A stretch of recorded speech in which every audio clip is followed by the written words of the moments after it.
Hola, soy Silvia Fernández. Hoy voy a hablaros de lo que se conoce comúnmente por hipocondria. Actualmente el término hipocondria está en desuso. De hecho, el nuevo manual diagnóstico del DSM-5 no habla tanto de trastorno por hipocondria, sino que habla de trastorno por síntomas somáticos o trastorno por ansiedad por la salud. En un principio, a todos, en mayor o menor medida, nos preocupa nuestra salud. Entonces, ¿cuándo realmente podemos hablar de que esto suponga un problema? En un primer momento, cuando realmente la persona tiene una pérdida de control, es decir, cada vez necesita mayor tiempo vigilar sus sensaciones físicas y realmente darle respuesta a las mismas. Y por otro lado, cada vez realmente interfiere más en su funcionamiento diario de los distintos ámbitos de su vida diaria, ya sea en el ámbito familiar, como en el ámbito social, como incluso en el ámbito laboral.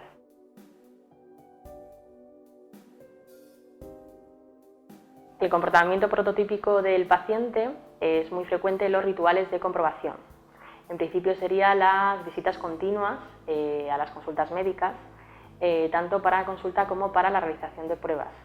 Esto en un principio a corto plazo provocaría realmente un alivio, pero a medio o largo plazo lo que estaría provocando es una mayor inquietud y mayor ansiedad. Es decir, la persona normalmente cuando sale de la consulta médica pues está pensando seguramente se ha equivocado, a lo mejor no me ha hecho las pruebas necesarias o adecuadas y quizás tenga que volver de nuevo. Otro de los rituales de comprobación es el estar continuamente señalando y buscando las sensaciones físicas corporales, es decir, desde el punto de estar midiéndote, por ejemplo, la tensión cardíaca, el pulso, incluso palpándote si tienes algún tipo de bulto y estar continuamente, por ejemplo, vigilando cualquier tipo de dolor.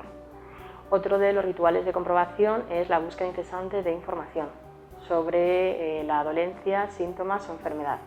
Es decir, la persona normalmente pues, mira, por ejemplo, a través de los buscadores de internet o incluso es muy frecuente el estar preguntando, por ejemplo, a terceras personas, a compañeros, amigos, sobre si a ellos también les ha ocurrido lo mismo y si han tenido, por ejemplo, esos síntomas.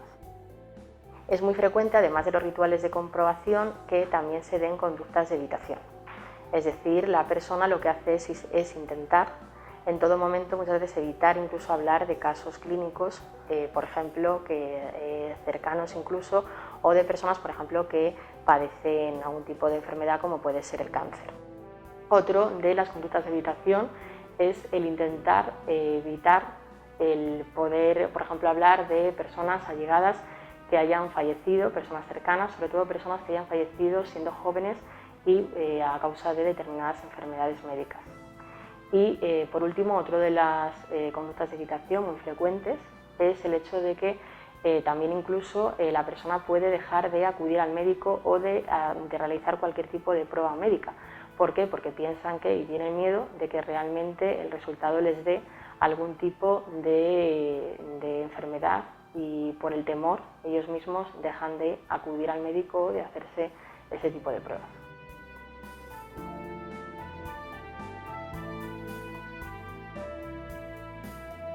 Las pautas de actuación del contexto más inmediato del paciente, tanto familia, amigos como compañeros, tendríamos que tener en cuenta un principio básico que es el no reforzar las conductas del paciente. Es decir, llevaríamos a cabo lo que en psicología se conoce como extinción. Os explico un poquito detenidamente, es simplemente no prestar la atención que previamente habíamos hecho con el paciente. Para ello, las recomendaciones, las pautas, sería el no entrar en la contestación de las preguntas que el paciente formula. Es decir, cuando nos está continuamente diciendo si tiene algo, si cree que se va a morir, si cree que tiene alguna enfermedad y demás, evitar a toda costa, por ejemplo, frases como no va a pasar nada o, por ejemplo, no tienes nada. ¿Por qué? Porque es verdad que a corto plazo al paciente le alivias, porque lo que quiere recibir y escuchar es que le digamos que no tiene nada.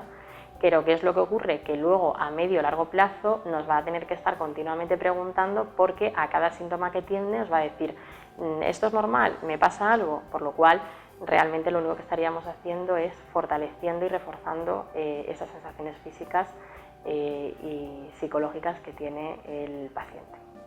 Por otro lado, también es muy importante el que si nosotros ya sabemos que la persona ya ha acudido a un servicio médico, ya se ha realizado las pruebas oportunas, que no seamos nosotros los que insistamos, porque es muy frecuente, por ejemplo, que pues que el hijo le diga a la madre, pues es que ya algo debo de tener, y a lo mejor la madre diga, pues hijo, te voy a llevar a otro especialista, porque si te duele la cabeza por algo será, pues que te hagan más pruebas, pues vámonos a otro hospital o vámonos a otro médico. Entonces, ¿qué es lo que ocurre? Que al final retroalimentamos al paciente continuamente y entonces necesitamos estar continuamente yendo y viniendo a los médicos y a las pruebas necesarias.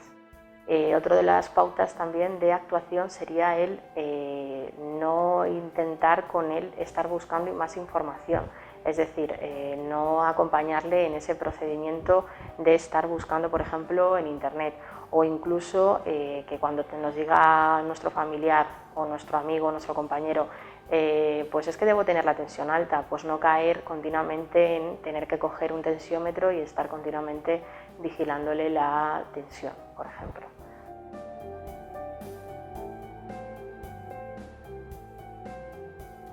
Para las pautas que os he comentado, sería interesante que el paciente acudiera a un profesional, a un psicólogo en el que realmente pudiera trabajar.